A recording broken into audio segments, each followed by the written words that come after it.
Because of what United States have done and now throw God away, we will see what has becoming now. Homosexuality, abortion and all that. So now, let's go to the results. When United States of America decided to take the God that made them great out.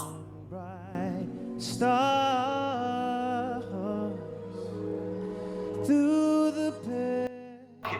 First, I start with about their teenage. Don't forget, in 1962, they threw the whole thing away, right? So just 1 year, 1963, teenage pregnancy was up by 553%. STDs, sexually transmitted disease, was up by 226%. Premarital sex were up by 27%.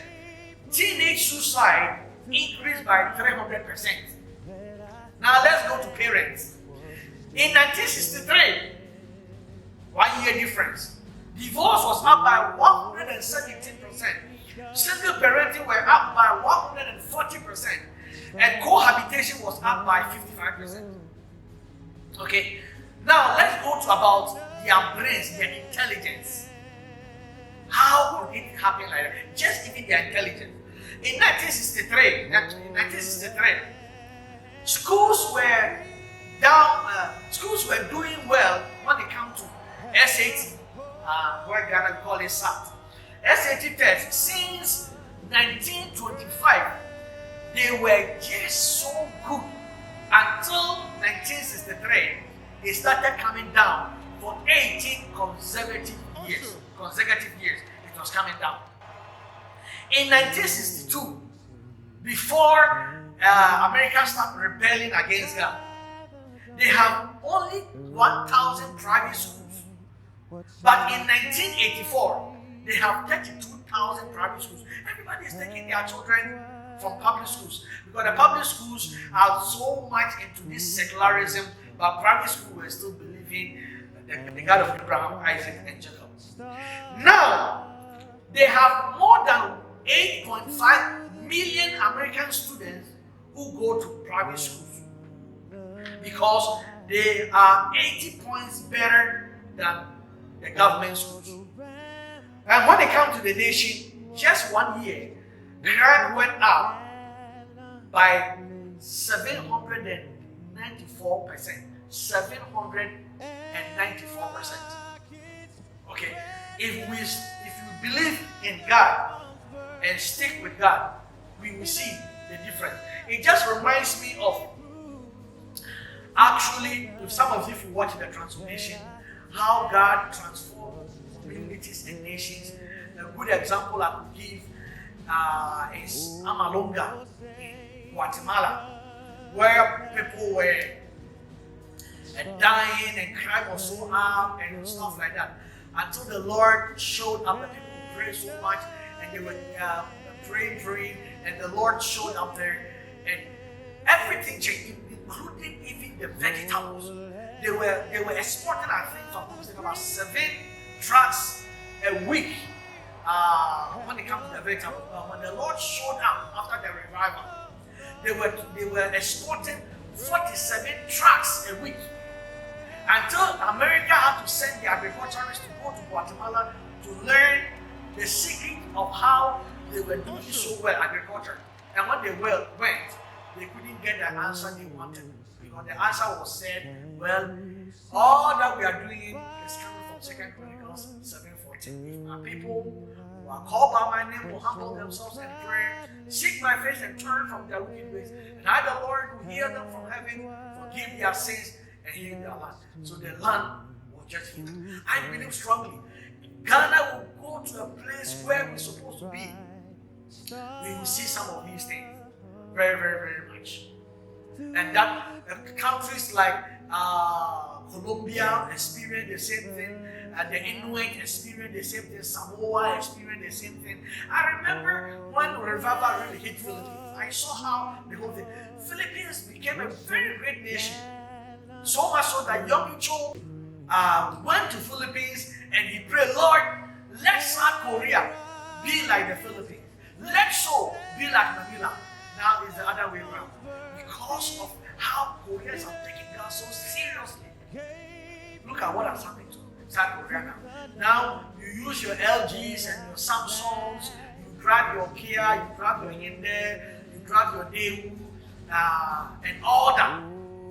Because some people decided, let's lift this nation, taking it from the devil's hand, and let God rule. And when God ruled the nation and started seeing that godly rules are followed, we saw what has happened to South Korea right now. Now America is really almost becoming a laughing stock.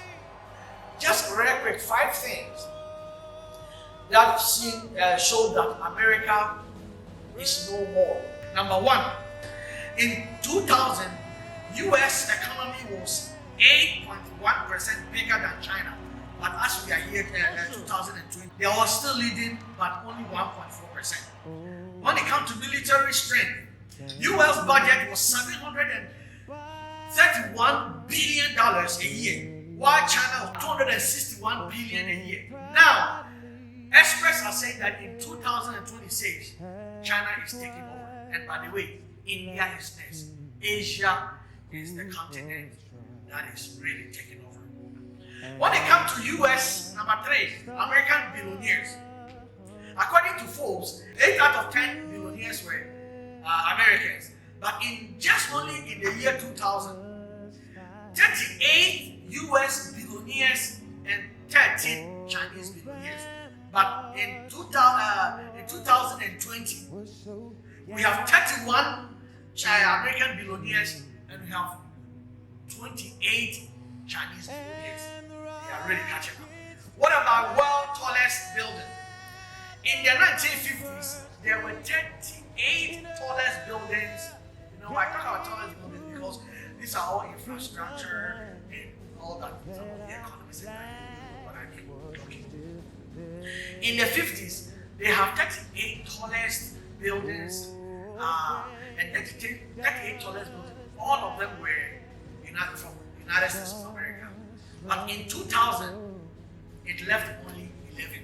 And in 2021, it left only 4. 5, which is the last one. U.S. crisis response. Now you see, the way America used to respond to the world crisis is different now. Look at Afghanistan now. Just only today, the ISIS has been able to go and bomb the airport and kill 30 American soldiers and kill 90 the Afghans. Now, they are putting their hope and trust in Russia and in China. The Bible says in Deuteronomy chapter 28 verse 43, the foreigners who reside among you will rise above you higher and higher, but you will sink lower and lower. And that is what is happening to America. In conclusion,